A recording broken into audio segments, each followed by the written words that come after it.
मेरी खामोशी को मेरी कमजोरी ना समझो, उद्धव ठाकरे बता रहे हैं। साहब कहाँ से कमजोर हैं आप, मुझे बताइए। पालघर में साधुओं की हत्या हुई तो कौन कमजोर था? साधु कमजोर थे, आप ताकतवर थे, आपके पास प्रशासन है, आप चुने हुए मुख्यमंत्री हैं, महाराष्ट्र के मुख्यमंत्री हैं, आप कमजोर कहां से हो गए? और आप मौन हो गए हैं तो क्या मनमोहन सिंह 2 वाला जो रोल है वो निभा रहे हैं क्या? मुझे बताइए कि कमजोरी कहां से दिखती है और मौन उनका कहां से दिखता है? अरे साहब, आप मौन है तो तब ये हंस रहे हैं कि 24 घंटे में कंगना रनावत को नोटिस दिया जाता है बीएमसी के द्वारा और बीएमसी उसके घर को तोड़ देती है। ये मौन होना है? ये मौन होना है? एक हमारे पूर्व नौसैनिक को उनके गुंडे जाते हैं, कमलेश कदम अपने 20-22 गुंडों को लेकर के जाते हैं और उनके साथ मारपीट करते हैं। ये मौन है उनका? कमलेश कदम को जमानत मिल जाती है, ये मौन है उनका? और जो पत्रकार है, रिपब्लिक भारत के पत्रकार हैं, उनको जमानत नहीं मिलती है, कोरोना काल का हवाला दिया जाता है।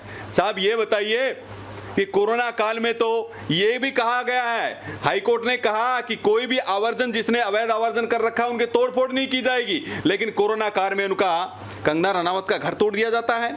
ये कौन सा मौन है? और आपको बोलने की आवश्यकता क्या है? आप तो मातोश्री और पितोश्री के चरणों में बैठे हुए हैं। आपने तो एक प्रवक्ता बैठा रखा है, अघोषित प्रवक्ता। वो अघोषित प्रवक्ता संजय राउत, जो राज्यसभा सांसद है, एक सांसद के किस तरह के शब्द हैं वो सुन सकते हैं आप। किस तरह से कंगना रनावत को हरामखोर बोला गया, आपको बोलने की क्या आवश्यकता है? आपने एक नुमाइंदा बना रखा है, छोड़ रखा है घोषित प्रवक्ता, और हरामखोर बोलने के बाद में उनको धमकी दी गई और बार बार धमकी दी गई और उनको कहा गया यहां आने की आवश्यकता नहीं है, और उनका फिर प्रमोशन किया गया।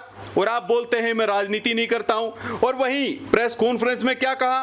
प्रेस कॉन्फ्रेंस में उन्होंने कहा मराठा आरक्षण की बात की। साहब मुझे बताइए, कोरोना काल में सबसे ज्यादा मामले कहां हैं? महाराष्ट्र में है। सबसे ज्यादा 30,000 के आसपास मौतें कहां हुई? महाराष्ट्र में हुई। मौतें महाराष्ट्र में सबसे ज्यादा हो रही है, मामले सबसे ज्यादा महाराष्ट्र में हो रहे हैं। आप कोरोना से ना लड़के कंगना रनावत से लड़ रहे हैं, एक उस वीरांगना से लड़ रहे हैं जिसने कहा कि यहां पर एक ड्रग्स माफियाओं का राज चलता है, ड्रग्स माफिया यहां पर फल फूल रहे हैं। तो मुझे ये बताइए कि कमजोरी कहां है? आप मराठा आरक्षण की बात करते हैं, तो क्या ये राजनीति नहीं है? एक एक व्यक्ति आपका राजनीति कर रहा है। आपकी सरकार 3 टांग पर खड़ी हुई एक लंगड़ी सरकार है, जिसकी एक टांग सोनिया गांधी जी के पास में, एक टांग शरद पवार के पास में और एक टांग आपके पास में है। तो अपनी सरकार बचाने के लिए आप मौन धारण किए हुए हैं। आपको शर्म आनी चाहिए। जब कंगना रनावत वीरांगना के साथ में इस तरह अभद्र टिप्पणी की गई तो आपको दर्द नहीं हुआ? आपको दर्द नहीं हुआ? तब आपको मराठी मानुष की और अस्मिता की पहचान नहीं हुई? आप संवैधानिक पद पर बैठे हुए हैं, आप सबके मुख्यमंत्री है, आपका कर्तव्य बनता था, आपका दायित्व बनता था कि आप कंगना रनावत को के लिए ट्वीट करते या कंगना रनावत को बुला करके बात करते कि आप चिंता मत कीजिए, आप सुरक्षित हैं, आपको संरक्षण देना मेरा काम है। लेकिन आपने क्या किया? आपने अपने गुंडे भेज दिए, आपने अपने गुंडे लगा रखे हैं, ऐसे वक्ता, अघोषित प्रवक्ता बना रखे हैं जो उनको अभद्र टिप्पणियां करते हैं। तो निश्चित रूप से राजनीति कौन कर रहा है ये सबको पता है, और किस तरह की राजनीति हो रही है सुशांत सिंह मामले में सबको पता है। किस तरह इस मामले को अटकाने भटकाने लटकाने का काम किया। और एक बात मैं चेतावनी देना चाहता हूं उद्धव ठाकरे को, ये मुंबई तुम्हारे बाप की बपोती नहीं है, ये मुंबई तुम्हारे बाप की नहीं है। इस देश के अंदर 1 नेशन 1 कॉन्स्टिट्यूशन है। नरेंद्र मोदी जी ने आर्टिकल 370 को भी हटा दिया है। तो इस देश के अंदर किसी भी व्यक्ति को किसी भी स्थान पर जाने का, रहने की आजादी है। और ये वो लोग हैं जो हमेशा गुंडई करते रहे, ये वो लोग हैं हमेशा उत्तर भारतीयों के साथ मारपीट करते रहे, और अब ये बता रहे हैं कि मैं मौन बैठा हूं, मेरी मौन को कमजोरी ना समझा जाए। साहब ऐसी कमजोरी तो भगवान सबको दे।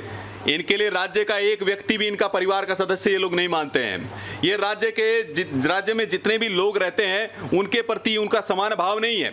नहीं तो सुशांत सिंह राजपूत की, एक कलाकार की जो एक छोटे से ग्रामीण पृष्ठभूमि से उठ करके आए, उनकी जिस तरह से हत्या हुई और उस जांच को लटकाने अटकाने भटकाने का काम किया गया। सो कॉल्ड सेकुलर गैंग के लोग जो थे, जो फेवरेटिज्म और नेपोटिज्म को बढ़ावा दे रहे थे, उस गैंग को बचाने का प्रयास किया गया। ऐसे क्या शक्ति, ऐसे कौन सा व्यक्ति है जिसको बचाने के लिए पूरी शक्ति लगा दी गई? और सुशांत सिंह राजपूत जैसे एक कलाकार के मामले को दबाने का प्रयास किया गया।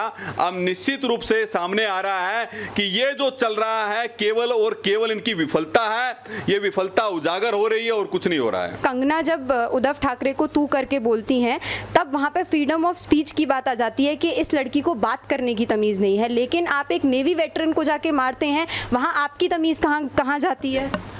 देखिए, फ्रीडम ऑफ स्पीच के जो सूरमा है, जो डेमोक्रेसी के चैंपियन हैं, जो डबल स्टैंडर्ड अपनाते हैं, जो सो कॉल्ड सेकुलर गैंग के जो सूरमा रहे हैं, वो मौन हो गए हैं।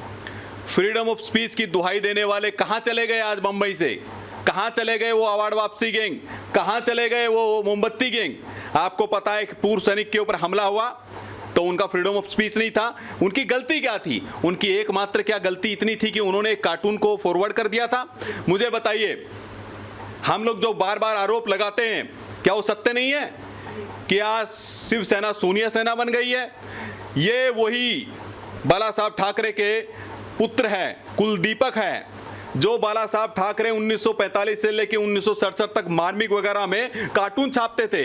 बाला साहब ठाकरे की पहचान ही कार्टूनिस्ट के रूप में रही है। तो फ्रीडम ऑफ स्पीच उनका नहीं है, फ्रीडम ऑफ स्पीच इनका है। और ये बताइए, कंगना रनावत जब बोलती है, तू बोल देती है, तो इनको ऑब्जेक्शन हो जाता है, लेकिन उसी कंगना रनावत को ये लोग हरामखोर बोलते हैं। तो भैया इनका फ्रीडम ऑफ स्पीच नहीं है क्या? क्या वो हनन नहीं कर रहे हैं? उनके फंडामेंटल राइट का हनन नहीं हो रहा है? तो जो भी ये चल रहा है फ्रीडम ऑफ स्पीच के नाम पर, टुकड़े टुकड़े गैंग के जो लोग थे, जो डेमोक्रेसी के चैंपियन हैं, वो डबल स्टैंडर्ड अपनाते रहे हैं। यही कारण है कि वो लोग मौन बैठे हुए हैं। अगर ये मामला किसी और जगह का होता, अगर ये उत्तर प्रदेश का मामला होता, मैं आपको बता देता हूं, ये सारे लोग मोमबत्ती लेकर के पहुंच जाते। ये टुकड़े टुकड़े गैंग के वहां वो लोग पहुंच जाते, ये डेमोक्रेसी के चैंपियन वहां पर पहुंच जाते, अवार्ड वापसी की बात करते। देश में असहिष्णुता बढ़ गई है, लेकिन ये वो लोग हैं जो तुर्की की लेडी महिला के साथ में बैठ करके भोजन करते हैं, आमिर खान, और बोलते हैं यहाँ सुकून मिलता है, लेकिन देश के अंदर इनको असहिष्णुता दिखाई देती है। लेकिन आज सबके मुंह में दही क्यों जमा हुआ है? क्यों दही जमा हुआ है? मैं पूछना चाहता हूं कि आमिर खान कहाँ है, सलमान खान कहाँ है, शाहरुख खान कहाँ है, जो असहिष्णुता की बात करते थे? महेश भट्ट कहाँ चले गए? करण जौहर कहाँ है? देखिए, ये बहुत बड़ा एक सो कॉल्ड सेकुलर गैंग का एजेंडा है और ये इनके साथ साथ चलती है। इनकी बी टीम है, कांग्रेस पार्टी की ये बी टीम है। यही कारण है कि आज वो लोग मौन धारण किए हुए हैं। सर, बहुत बहुत शुक्रिया हमारे साथ जुड़ने के लिए।